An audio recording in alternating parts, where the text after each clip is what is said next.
Hey everybody, it's Flyin Ryan here with a review of the Hubsan Q4. Now if you saw my review of the Estes Proto X, this is essentially the same thing. This is the original non-American version of that quad. The Estes Proto X is an officially licensed American rebrand of this. And since this is made by Hubsan, that's why the Proto X can fly with the Hubsan controller. So pretty much this is exactly the same thing. The Hubsan version comes in several different colors though, and of course since it came in green I just had to get it in green. So I'm just going to show you the differences between what this has versus the Proto X. I'm not going to do a flight review because it flies exactly the same, so if you've seen my flight of the Proto X you can expect the exact same thing from this. But as you can see, it comes in this cool plastic case, which I just really like. It's a really neat presentation. It just looks really cool. You can store everything inside, and so the top, you kind of push these clamps on the side and the top comes off, and there's your quad.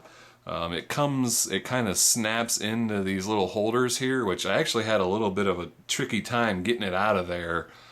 So maybe I just didn't follow the instructions well. It tells you to push and pull and all this stuff, but so I finally got it out of there, and I'm a little afraid to snap it back into place. But now when you take that off, now you can press these and this comes off, and inside the bottom you've got your transmitter and instruction manual. And so here's your transmitter, just like the Estes Proto X. However, this one, you can change rates by clicking the stick in. You can have 3 different rates with the right stick, and on the third highest rate, you can do flips by moving the stick from one side to the other into the direction you want to flip. And then you can turn off flip mode if you want by clicking the left stick, so then you can fly in 100% without accidentally flipping. So you don't need the bigger controller to do flips with this. However, if you want to, you still can fly with the Hubsan X4 transmitter, and then this adds the ability to turn off the LEDs by pressing and holding down throttle trim, which you can't do with the stock transmitter. But as you'll see, at first, like this is what I thought I had, and I'm like, well, where's my charger?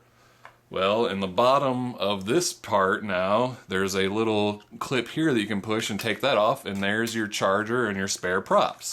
So pretty cool. I really like presentation and little holding things. So I just thought this was really cool, the way the package was all put together, and how you can have everything in one package together and take it with you, and you've got everything you need in a nice clean package. Oops, I put that in upside down. It's a little confusing. There's no like super obvious markings to know which direction things go on. You just kind of have to look at the clamps to figure out which way is which. But that's just kind of a minor complaint. There we go once again. So there's your full package, sealed back up, ready to go.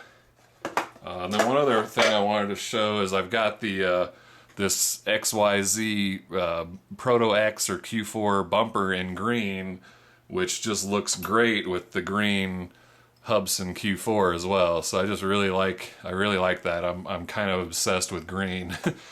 And then again, it takes 20 minutes to charge, and you get about 4-minute flights, so pretty much the same as on the Proto X. I think that's about all there is to say about it. And again, I said I'm not going to do a flight review because it flies exactly the same as the Proto X. So if you haven't seen my review of that, go check that out, and you can see some flight footage there. Alright, well thanks for watching. Please subscribe if you aren't already, and I'll see you next time.